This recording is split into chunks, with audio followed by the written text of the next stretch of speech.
سلطان الہند خواجہ غریب نواز تشریف لائے۔ انہوں نے پورے ہندوستان میں جو زبردست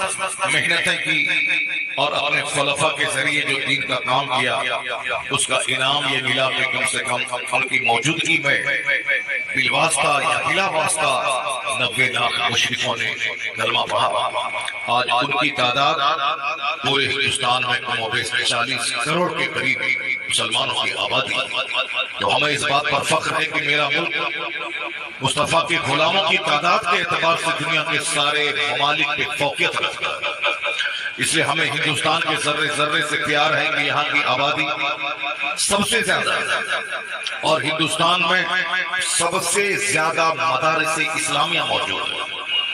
ہندوستان کے علماء دنیا کے اکثر ممالک میں جا کر اسلام کی تبلیغ کر رہے ہیں۔ امریکہ جیسے ملک میں ہندوستان کے بے شمار علماء کرام وہاں کی مسجدوں، وہاں کے مکاتب اور وہاں کے اسلامک سینٹر سب سے زیادہ جو لوگ کام کر رہے ہیں، عرب ممالک کے علاوہ سب سے زیادہ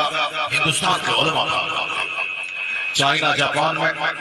وہاں بھی ہندوستان کے علماء کثرت سے پائے جاتے ہیں۔ یہاں تک کہ افریقہ کے صحراؤں میں بھی ہندوستان کے علماء کثرت سے پائے جاتے ہیں۔ تو ہندوستان کی طرف ساری دنیا کی نگاہیں ٹکی ہوئی۔ ایک طرف دشمنوں کی نگاہیں پھل پھول کیوں رہے، اس کے پھلنے پھولنے میں کس کا ہاتھ ہے، آخر ان کی شان و شوکت بڑھ کیوں رہی، ان کے ادارے بڑھ کیوں رہے۔ ایڑی چوٹی کا زور لوگ صرف کر رہے ہیں کہ مدارس بند ہو جائیں، لیکن ایک مدرسے میں تالا لگتا ہے، درجنوں نئے مدارس کھل جاتے ہیں۔ ایک مسجد میں صاحب پوری نظر ڈالی جاتی ہے، مگر اسی جگہ سینکڑوں نئی مسجدوں کی تعمیر ہو جاتی ہے۔ اس بات کی دلیل ہے کہ اسلام نہ کبھی خطرے میں تھا، نہ آج ہے اور نہ قیامت تک رہے گا، کیونکہ انسان کی کمزوری کا پتلا ہے۔ یہ انسان اپنے آپ کو کہتا ہے کہ میں مٹا دوں گا، میں دبا دوں گا۔ یہ انسان اپنی اوقات بھول جاتا ہے۔ یہ انسان کتنا کمزور ہے۔ ایک پانی کا ناپاک قطرہ جس سے یہ انسان پیدا ہوا اور یہ چلا ہے اللہ رب العزت کے دین کو مٹانے کے لیے۔ وہ اللہ جو بغیر کھمبے کے اتنا لمبا چوڑا آسمان بنایا، وہ اللہ جس نے سمندر کے اوپر میں اس زمین کا بچھڑا بچھایا، وہ اللہ جس نے پہاڑ پیدا کر کے اس زمین کو ہلنے سے بچانے کے لیے پہاڑ کو زمین کا پلر بنایا، وہ اللہ تبارک و تعالیٰ جو اپنے بندوں کو زندہ رکھنے کے لیے درختوں کو پیدا کر کے اس کے ذریعے بندوں کی آکسیجن اور ہوا کا انتظام کیا، وہ اللہ جس نے اس زمین کو ندی، نالے، ڈیزرٹ، پیڑ پودوں سے زینت بخشی۔ یہ انسان اس دنیا میں ایک ایسی مخلوق ہے جس کی پیدائش اس قدر حقیر بنیادوں پہ ہوئی ہے کہ کبھی بھی کوئی اس پر غور کرے تو سر اٹھا کے نہیں چلے گا۔ ایک پانی کا ناپاک قطرہ جس سے یہ انسان پیدا ہوا اور یہ انسان چلا ہے اللہ کا دین مٹانے، وہ ناپاک قطرہ جس سے نکلنے کے بعد انگ ناپاک ہو جائے۔ میں کبھی کبھی کہتا ہوں اگر بندر میں کتا لگ جائے تو جہاں لگے وہیں علاقے جہاں وہاں دھو دے، نہانا غسل کرنا فرض نہیں۔ اگر کسی کے بندر سے سور ٹکرا جائے تو غسل کرنا فرض نہیں، جہاں سور کا بدن لگا ہے وہاں دھو دے، پاک ہو جائے۔ اگر کوئی باہر گیا کھیت میدان میں انہوں نے پخانہ کیا، پانی نہیں تھا کہ دھوئے، وہ غسل کرنا فرض نہیں، وہ وہاں سے گھر آئے جہاں گندگی لگی وہاں دھو دے، وہ پاک ہو جائے۔ اگر کسی نے باہر میں پانی نہیں ہے پیشاب کیا اور غسل فرض نہیں، جہاں پیشاب کے قطرے لگے ہیں اس کو دھو دے، پاک ہو جائے۔ ایک قطرہ ہے جس کے نکلنے کے بعد انگ ناپاک ہو جاتا ہے، سر سے لے کے پاؤں تک سارے پارٹس کا دھونا فرض ہو جاتا ہے۔ وہ کون سا قطرہ ہے؟ وہ قطرہ ہے وہ منی کا قطرہ جس سے نکلنے کے بعد سر سے لے کے پاؤں تک پورے جسم کا دھونا فرض ہو جاتا ہے۔ اگر سوئی کی نوک کے برابر بھی کہیں جگہ خشک رہی غسل نہیں ہوگا۔ اب وہی اسی قطرے سے پیدا ہوتا ہے انسان جس قطرہ کے نکلنے سے انگ ناپاک ہوتا ہے۔ اور اس کا چرچہ قرآن کریم میں کئی جگہوں پہ اللہ نے کیا ہے۔ فَلْيَنْظُرِ الْإِنسَانُ مِمَّا خُلِقَ خُلِقَ مِن مَاءٍ دَافِقٍ يَخْرُجُ مِن بَيْنِ الصُّلْبِ وَالتَّرَائِبِ إِنَّهُ عَلَىٰ رَجْعِهِ اللہ فرماتا ہے کہ man should consider in his creation. آدمی کو اپنی پیدائش پہ غور کرنا چاہیے کہ پیدا ہوا کیسے. اللہ کہتا ہے کہ ایک جمپ کرتا ہوا پانی کا قطرہ یعنی منی کا قطرہ کودتا ہوا نکلتا ہے، اچھلتا ہوا نکلتا ہے. اللہ فرماتا ہے کہ اسی اچھلتے ہوئے قطرے سے تمہاری پیدائش ہوئی. وہ قطرہ جو نکلتا ہے بین الصلب والترائی یعنی باپ کی ریڑھ کی ہڈی اور ماں کی سینے کی ہڈی سے جو قطرہ نکلتا ہے اور وہ دونوں قطرہ شرمگاہوں سے گزرتا ہوا یوٹیرس سچا دانی رحم میں پہنچتا ہے. ابھی وہ قطرہ 40 دن تک اپنی اصل حالت میں رہتا ہے. پھر اگلے 40 دن کے بعد اس قطرے کو خون کے نطفے کی شکل میں بدلا جاتا ہے. پھر اگلے 40 ڈیز کے بعد اس میں ہڈی کا ڈھانچہ تیار کیا جاتا ہے. پھر اگلے 40 ڈیز کے بعد اس میں جان ڈالی جاتی ہے. 120 دن کے بعد جان پڑتی ہے. 40 دن ایک حالت میں، 40 دن گٹھڑے کی حالت میں، 40 دن ڈھانچے ناک نقشے کی حالت میں، اگلے 40 دن کے بعد اس میں جان پڑتی ہے. تو 120 دن کے بعد بچے میں جان پڑ جائے. پھر اس کو مزید میچورٹی کے لیے تاکہ اس کی آنکھ کام کرے، زبان کام کرے، اس کا برین کام کرے، اس کے کان کام کرے، تو اللہ تعالیٰ اس کو مزید 9 مہینے تک ماں کے شکل میں رکھتا ہے. ماں کا ماہواری خون وہ اضافی خون ایک عورت کے جوان ہونے کے بعد جو ہر مہینے نکلتا ہے، حاملہ ہونے کے بعد اس خون کو روک لیا جاتا ہے تاکہ اس خون سے بچوں کی پرورش اب وہ خون ناک کی نلی کے ذریعے بچے کے بدن میں جاتا ہے. اور آپ سمجھ سکتے ہیں کہ کتنی بنیاد کمزور ہے اس انسان کی. وہ ماہواری خون جس کے نکلنے کے بعد عورت اس قدر ناپاک رہتی ہے کہ اس حالت میں وہ نماز نہیں پڑھ سکتی، اس حالت میں وہ روزہ نہیں رکھ سکتی. روزہ کا قضا کرنا اس کے لیے ضروری ہے ماہ رمضان کے بعد جب وہ پاک ہو جائے. مگر چونکہ ہر مہینے کی ویکنیس ہے اس لیے نماز اس کے اندروں کی معاف ہے اس کے جس کے نکلنے کے بعد مسجد نہیں جا سکتی، جس کے نکلنے کے بعد نماز نہیں پڑھ سکتی. اسی خون کے قطرے سے اس انسان کی خوراک کس قدر بنیاد کمزور ہے اس انسان کی. وہی انسان دنیا میں آنے کے بعد کہتا ہے میری گاڑی، میرا مکان، میری بیوی، میرا بچہ، میرا کھیت، میرا کھلیان، میری دکان، میرا مارکیٹنگ کمپلیکس. ذرا کبھی بنیاد کو تو غور سے دیکھ لیتے. اللہ نے ایک درجن جگہوں پہ قرآن شریف میں پیدائش کا چرچا کیا. اللہ فرماتا ہے یہ انسان کہتا ہے کہ پھر دوبارہ اللہ کو زندہ نہیں کرے. یہ نہیں غور کرتا کہ اس کی بنیاد کیسی تھی، میں نے اس کو کیسے بنیادی طور پر پانی سے پیدا کیا. وَنَسِيَ خَلْقَهُ اپنی پیدائش کو بھول گیا یہ انسان کہ ہم پیدا کیسے ہوئے تھے. جو اللہ تعالیٰ پانی کے ایک قطرے سے تجھ کو پیدا کر سکتا ہے وہ اللہ تمہیں دوبارہ معاف کر کے دوبارہ زندہ کر کے تم سے حساب لینے پر قادر ہے. مت اترانا کہ ہم دنیا میں آئے ہیں کھانے پینے موج مستی کرنے مرنے کے بعد کچھ نہیں ہوتا ہے. ایسا نہیں ہے. قرآن کریم کا سب سے بڑا ٹاپک یہ انسان ہے. قرآن پاک کا سب سے بڑا عنوان اس انسان کو کیوں پیدا کیا وہ مقصد تخلیق ہے. قرآن پاک کا سب سے بڑا عنوان جنت اور جہنم ہے. قرآن پاک سب سے زیادہ آخرت پہ بحث کرتا ہے. یہ انسان بھول بھولے اور چکر میں پڑا ہوا جیسے میں کھانے کے لیے پیدا ہوا، ایک کھانے کا مقام ہوا جیسے کہ کھانے کے لیے پیدا ہوا، ایک کپڑے کا مقام ہوا جیسے کہ کپڑا کے مقابلے کے لیے پیدا ہوا. ایک مکان کا مقابلہ ہے جو مکان زلزلے میں گرنے والا، جس مکان کو یہ مرنے کے بعد چھوڑنے والا ہے، چاہے کل صبح فجر کے بعد اس کی موت کا اعلان ہو. مگر ایک مکان کا مقابلہ ہے، جنون ہے. قیامت کی نشانی ہے کہ اخیر زمانے میں لوگوں کی عقلیں چھین لی جائیں گی. لوگ پاگل کی طرح کریں. جب پاگل ہو جائیں گے تو جو اصل مقصد حیات ہے اللہ کی عبادت اسے بھول کے مکان کی تعمیر زندگی کا مقصد بنا دیں. شادی بیاہ میں ناچنا کودنا زندگی کا مقصد بنا دیں. جس عورت اور عمر 80 سال ہو گئی وہ بھی صاحب نیند برہنہ ہو کے وہ بھی ناچنے لگتی ہے اپنے پوتے کی شادی کی. حضور نے سچ کہا کہ عقیم زمانے میں لوگوں کی عقلیں چھین لی جائیں. لوگ دیوانے اور پاگل کی طرح رہیں گے، اور جب لوگ پاگل ہو جائیں گے تو اننیسیسری چیزوں میں ان کی مصروفیت بڑھ جائے گی، جیسے کھانے میں، کپڑے میں، مکان کی تعمیر میں، زمین کی خریداری، جبکہ سب کو معلوم ہے کہ میں اگر محنت کروں تو 50 ایکڑ زمین خرید سکتا ہوں، لیکن اس دنیا میں ایسے ایسے لوگ گزرے ہیں جن کے پاس 500 ایکڑ زمین تھی، لیکن آج اس کی لاشیں زمین کے نیچے سڑ رہی ہیں، اس کی قبر پہ ایک جانور پیشاب کر رہا ہے، ان کے ذریعے جو انہوں نے جھوٹ بول کر حرام کر کے نماز چھوڑ کر جو دوسروں کو دھوکہ دیتے جو 500 ایکڑ زمین خریدا تھا وہ زمینیں پڑی رہی، اس زمین پہ کوئی قوم سور چلا رہا، اس زمین پہ ان کا بے نمازی ایک بچہ اس زمین کو بیچ بیچ کے کھا رہا، جو گناہ کیا تھا زمین خریدنے کے لیے وہ گناہ تو اس کے ذمہ ہے، اس سے سوال ہوگا کہ تم نے مال کہاں سے کمایا، کہاں خرچ کیا، تو گناہ ان کے ذمہ ہے مگر وہ زمین پہ اب رہ نہیں رہا،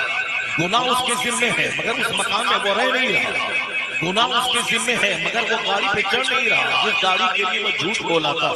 وہ گاڑی ہے مگر وہ سڑ رہا ہے، جس مکان کے لیے وہ جھوٹ بول کر ہزاروں نمازیں چھوڑ کر جس مکان کی تعمیر کی وہ مکان زمین پہ کھڑا ہے، اور یہ دو گز زمین کے اندر اس کی لاشیں سڑ گئی، اس کی آنکھ بہہ گئی، اس کا پیٹ وہاں پھٹ گیا، اس کی ہڈیاں وہاں سڑ اور گل گئی، اسی کے لیے مقابلہ ہے۔ اللہ نے ایک درجن سے زیادہ جگہوں پہ قرآن شریف میں میری اوقات یاد دلائی کہ تم کو میں نے ایک بدبودار دھارے سے پیدا کیا، من طین لازب، اللہ کہتا ہے ایک چپچپاتی ہوئی مٹی سے تجھ کو میں نے پیدا کیا، یعنی پہلے جب مٹی کو گوندا گیا، فرشتوں نے گوندا، پھر وہ مٹی چپچپاتی ہوئی بدبودار دھارے کی شکل میں، اس کے بعد جب نقشہ بنا پھر وہ مٹی بجتی ہوئی ہو گئی، اللہ کہتا ہے وَلَقَدْ خَلَقْنَا الْإِنسَانَ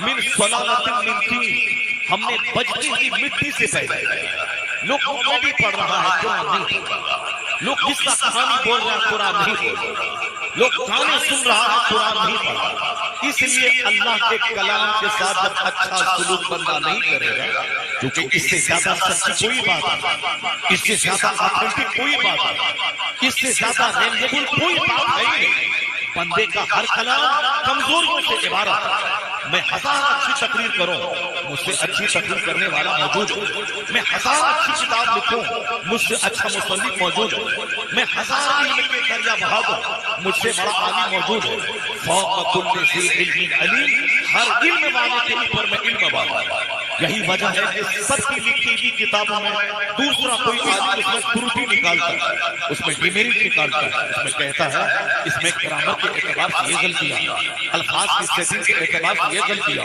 علم معانی علم بدی کے اعتبار سے یہ غلطیاں، قافیہ بندی کے اعتبار سے یہ غلطیاں ہیں، یعنی لوگ غلطیاں نکالتے ہیں، غالب کے اشعار میں لوگ غلطیاں نکالتے ہیں، اقبال بہت بڑے شاعر تھے ان کے کلام میں لوگ غلطیاں نکالتے ہیں، بہت بڑے بڑے مصنف تھے ان کی کتابوں میں لوگ غلطیاں نکالتے ہیں، یہ انسان غلطیوں اور خطاؤں کا پتلا، اس لفظ سے زیادہ آتھینٹک جس میں ایک لفظ کی نہ غلطی ہو نہ ایک لفظ میں کوئی مفہوم کے اعتبار سے کوئی کجی ہو، الفاظ کے حسن کے اعتبار سے، جمال کے اعتبار سے، اور صاحب اس کے معانی اور مفاہیم کے اعتبار سے، صداقت و سچائی کے اعتبار سے، حسن و جمال کے اعتبار سے، اثر آفرینی کے اعتبار سے سب سے زیادہ زبردست کلام اگر ہے تو قرآن کریم اللہ کا کلام ہے، اسی لیے سب سے زیادہ اللہ کا کلام کہا جانا چاہیے، سب سے زیادہ اللہ کے کلام کو گھر میں پڑھنا چاہیے، لیکن گھر میں باہر لوگ پڑھ رہے ہیں قرآن نہیں پڑھ رہے، افسانہ پڑھ رہے ہیں قرآن نہیں پڑھ رہے، سب سے زیادہ تبصرہ قرآن پہ ہونا چاہیے، لیکن صاحب 2-2 گھنٹے کی تقریر میں کہانی ہے مگر قرآن نہیں ہے، 2-2 گھنٹے کی تقریر میں کامیڈی ہے مگر قرآن نہیں ہے، جو قرآن نہیں اچھا قرآن سے اچھا سلوک نہیں کرے گا، اللہ کے رسول نے کیا کہا ان اللہ یرفع بہذا الکتاب اقواما ویضع بہ آخرین، اللہ اس کتاب کے ذریعے بعض لوگوں کو بلند کر دیتا ہے اور بعض لوگوں کو پست کر دیتا ہے۔ The Quran has been revealed to decide the fate of the nation، قرآن قوموں کی تقدیر کا فیصلہ کرنے آیا ہے کہ جو اسے پڑھے گا اس کے ساتھ اچھا سلوک کرے گا، اس پر عمل کرے گا، اور پھر یہ قرآنی سسٹم دنیا میں نافذ کرنا چاہے گا، وہ چاہے بکری کا چرانے والا ہو، اللہ اسے عزتوں کا تاج بنا دے گا، چاہے وہ صاحب ریگستان میں رہنے والا ہو، اللہ اسے اس زمین کا حاکم بنا دے گا، جیسے اللہ نے حاکم عرب کے لوگوں کو بنا کے دکھا دیا۔ حضرت عمر فاروق اعظم رضی اللہ تعالیٰ عنہ جب خلیفۃ المسلمین بنے تو ایک بار پیچھے فوج تھی، آپ آگے سے گزر رہے تھے، ایک جگہ کھڑے ہو کر نیچے گھاٹی کی طرف غور سے دیکھنے لگے۔ لوگوں نے پوچھا حضور کیا دیکھ رہے ہیں؟ کہا میں اس جگہ کو دیکھ رہا ہوں جہاں میں اونٹ چرایا کرتا تھا، اور شام کے وقت جب میں اونٹ چرا کے گھر جاتا تھا تو میرا باپ خطاب کہتا تھا، عمر ابن خطاب کہتا تھا میرا باپ کہ عمر تو کیا دنیا میں کوئی بڑا کام کر پائے گا، تجھے تو اونٹ چرانا تک نہیں آتا ہے، دن بھر تم نے اونٹ چرایا، اونٹ کا پیٹ تک نہیں بھرا، تو کیا دنیا میں کوئی بڑا کام کر پائے گا جب تجھے اونٹ چرانا تک نہیں آتا ہے۔ عمر فاروق کہتے ہیں میں وہی عمر ہوں جس کو اونٹ چرانا نہیں آتا تھا، لیکن آج وہ عمر پوری دنیا کے مسلمانوں کے امور کا مالک ہے، خلیفۃ المسلمین ہے۔ آخر کس نے اسے خلیفۃ المسلمین بنایا ہے؟ وہ عمر جس نے مصطفیٰ پہ ایمان لایا، قرآن پاک پہ ایمان لایا، اللہ کا ایمان لایا، مصطفیٰ کی غلامی اسی قرآن پاک پر ایمان لانے نے اس عمر کو مسلمانوں کا خلیفہ اور مالک بنایا۔ تو قرآن قرآن قوموں کی تقدیر کا فیصلہ کرنے آیا ہے۔ ایسا نہیں قرآن صرف مولوی کے پڑھنے کی کتاب ہے، قرآن صرف مولانا کے پڑھنے کی کتاب ہے، قرآن صرف شہر کے پڑھنے کی کتاب ہے، قرآن پاک ہر مسلمان کے پڑھنے کی کتاب ہے۔ سب سے زیادہ مسلمان پڑھے اسے، فزکس سے زیادہ، کیمسٹری سے زیادہ، بایولوجی سے زیادہ، ایسٹرولوجی سے زیادہ، ایسٹرونومی سے زیادہ، کیونکہ سارے علوم و فنون کا فاؤنٹین ہے قرآن، سارے علوم و فنون کا ماؤنٹین ہے قرآن۔ The Quran is the mountain of knowledge and wisdom. The Quran is the fountain of knowledge and wisdom. قرآن کریم علم و فن کا پہاڑ ہے،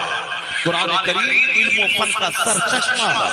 جہاں سے علوم و فنون نکلتے ہیں وہ قرآن پاک وہ مصدر ہے، وہ چشمہ ہے جہاں چشمے سے پانی نکلتا ہے۔ قرآن پاک علوم و فنون کا مصدر ہے، علوم و فنون کا مخرج ہے، علوم و فنون کا قرآن پاک سرچشمہ ہے جہاں سے علوم و فنون نکلتے ہیں۔ اس لیے پہلے مسلمانوں نے جو پوری دنیا میں شاست کیا وہ اسی قرآن کریم کی بدولت ہے، اسی قرآن کریم کو پڑھا، اس کو سمجھا، اور پھر قرآن نظام کو لے کے وہ دنیا میں پھیل گئے۔ جو اللہ کے کلام کو عام کرے، جو اللہ کا کلام پڑھے، جو اللہ کے کلام کو سمجھے گا، ظاہر سی بات ہے اللہ کی نوازشات اس کے ساتھ ہو، اللہ رب العزت مہربانی فرمائے، اللہ تعالیٰ پر انعام کی بارش کرے۔ زمین خدا کی، بندہ پڑھے اخبار، آسمان خدا کا،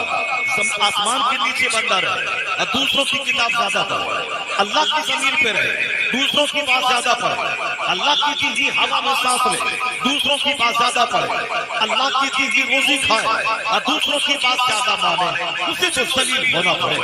اسے تو ایک درجن بیماری میں گرفتار ہونا پڑے، اسے تو ایک درجن ذلت اور رسوائی میں گرفتار ہونا پڑے۔ یہ جو آج دینی کی بغاوت ہے، یہ جو آج اولاد کی نافرمانیاں ہیں، یہ جو مسلمانوں کے بچوں کا قافلوں کے ساتھ بھاگ جانا ہے، یہ جو مسلمانوں کی بیٹیوں کا مشرکوں کے ساتھ بھاگ جانا ہے، اور یہ کئی پشتوں سے عزت دار کہلاتا تھا، جس کی عزت کو پٹا لگ رہا ہے، جس کی عزت مٹی میں مل رہی ہے، 500 سال سے جس کا خاندان عزت والا کہلاتا تھا، آج اس کی بیٹی کسی جماعت کے ساتھ بھاگ کر سارے خاندان کی 500 سالہ عزت کو مٹی میں ملا رہی ہے۔ اس کا ایک سب سے بڑا کارن ہے گھر میں فزکس کا پڑھنا، قرآن کا نہیں پڑھنا، کیمسٹری کا پڑھنا، قرآن کا نہیں پڑھنا، بایولوجی کا پڑھنا، قرآن کا نہیں پڑھنا، فلم ایکٹر کی طرح زندگی گزارنا مگر قرآن کے مطابق زندگی نہیں گزارنا، کسی فلمی ہیروئن کو اپنے لیے ماڈل ماننا، ان کی طرح کپڑا، ان کی طرح جینس، ان کی طرح ٹی شرٹ، ان کی طرح سر کے بال، ان کی طرح اسٹائل، سب کچھ ان کی طرح، تو پھر کام ہو کافروں کی طرح اور عزت تلاش کرے صالحین کی طرح، کام ہو کافروں کی طرح اور دعا مانگے تاکہ صالحین کی طرح دعا قبول ہو جائے۔ ایسا نہیں ہوتا اس دنیا میں کہ اللہ کی زمین میں رہے اور کام شکان کا کرے اور اللہ رحمت ہم پر نازل فرما دے، ایسا نہیں ہوتا۔ اللہ نے کہا رحمتیں تم پر نازل ہوں گی، اقتدار تم کو ملے گا، تمہیں بادشاہت ملے گی، حکومت ملے گی، مگر ایک کنڈیشن ہے، وَلَا تَهِنُوا وَلَا تَحْزَنُوا وَأَنْتُمُ الْأَعْلَوْنَ